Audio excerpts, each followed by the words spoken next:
All right, let's dive into something that I think could genuinely change how you experience every single moment of your life. We're going to talk about why so many of us feel, trapped between the past and the future, and how we can find our way back to right now. Let's get into it. You know this feeling, right? It's that constant low-level buzz of anxiety about what's around the corner. Or maybe it's that nagging voice replaying something from the past, something you regret. It's like your body is right here, but your mind, it's a time traveler. And it just feels normal, like it's just part of being human. But what if it's not? What if the key to escaping this mental prison has been sitting there, just waiting for us to find it? And here's what's so cool about this. The clue to breaking free from this totally modern problem. It's not in some new app or the latest self-help book. No. The answer is actually hidden in a piece of ancient wisdom. It's a riddle, tucked away inside a single, pretty puzzling verse. Okay, so this is where our little investigation begins. It all starts with a phrase that looks super simple on the surface, but it's got this deep, really surprising contradiction baked right into it. So check this out. Here's the riddle. The text says, days of your exodus, plural, but anybody who knows the story knows the exodus from Egypt happened on one day, a single day. The text even says so in other places. It'll say the day you came out of Egypt. So what's up with that? Why the plural? Why days? Well, according to the source we're looking at, that little s on the end of days is totally intentional. It's a clue. It's telling us to look at two completely separate events that are both part of the bigger Exodus story. First, the actual leaving of Egypt, and second, the splitting of the Red Sea. And trust me, understanding the difference between those two, well, that's everything. And that right there leads us to the core idea of this whole thing. So, on one hand, you've got what are called overt miracles. Think splitting the Red Sea. I mean, these are the showstoppers, right? They defy the laws of nature. They just scream, hey, look, divine intervention over here. It's a power so big it has to literally pause the world to show itself. But then you've got hitting miracles. These are way more subtle. They work through the laws of nature so perfectly that you might not even notice them. It's that perfect coincidence, that out-of-the-blue change of heart, something that looks totally natural, but you just have a feeling it was guided. And here's the really wild part, the last point here. The source actually says that this hidden power, the one that works inside the rules of the world, is actually a higher, more profound power. Isn't that interesting? So, okay, what does any of this ancient stuff have to do with our own minds, right here, right now? Well, it turns out this distinction isn't just some old religious idea. It's actually a surprisingly accurate map of our own inner world. It's a blueprint for understanding the two core parts of our own consciousness, the two parts that are always pulling us out of the present. So let's start with the part of us that's like that big, loud, world-breaking miracle. This is the chaotic, demanding voice of our ego. The source we're looking at calls it the surviving child. Think about it. From the second we're born, our survival totally depends on other people. We figure out really fast that to be safe, to belong, we need approval. If we do what our parents want, we get love, we get connection. If we don't, we risk rejection. And for a little kid, that feels like a life-or-death threat. So this part of our personality develops, the surviving child, and it operates from this one single deep-down belief: my existence is not a given. I have to earn my right to be here every single day.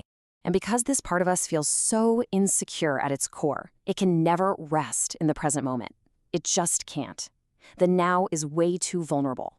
Instead, its mind is always time traveling.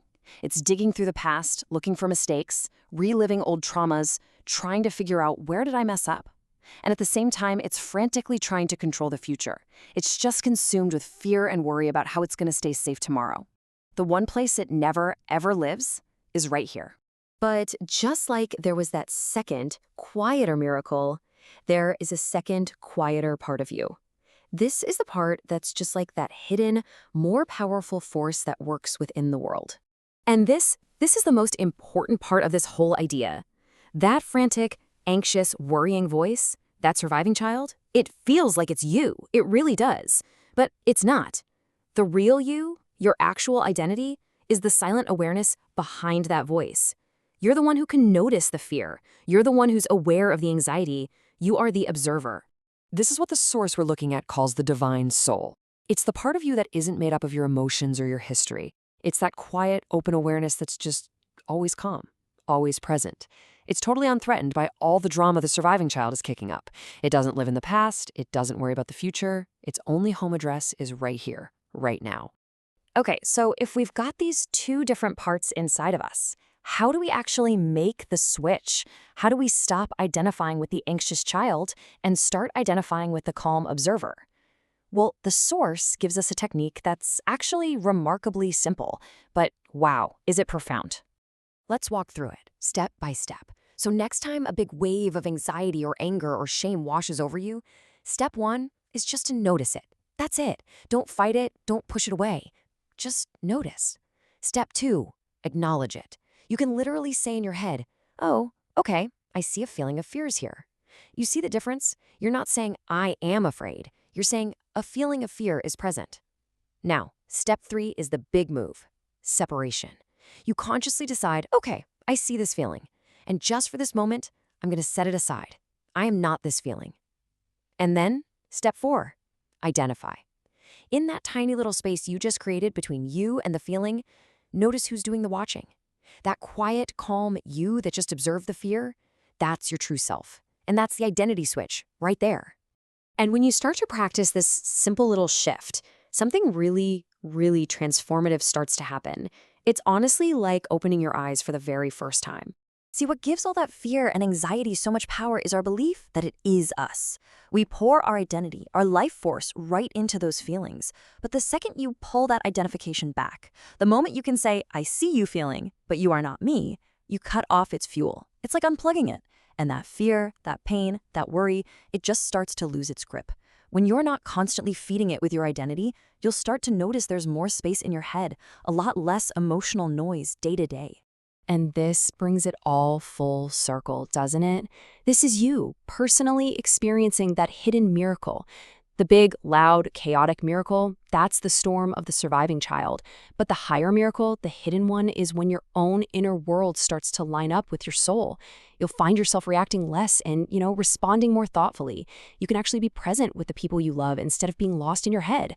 That's the real miracle here. It's not splitting a sea, it's a profound, fundamental shift in the quality of your own life. And really, that's the bottom line. That peace, that sense of presence, that calm, it's not something you have to go out and find or build. It's already there. It's your core. The only thing hiding it is that case of mistaken identity, that deep belief that you are the storm of your thoughts and feelings. So that's the big takeaway here. The power isn't about trying to fix the fear or erase the past. It's all in a simple choice that you can make in any given moment. And it's a choice that doesn't just lead to inner peace, it leads to a more focused, a more effective, and a more connected life. So this question, it isn't just some theory. It's incredibly practical.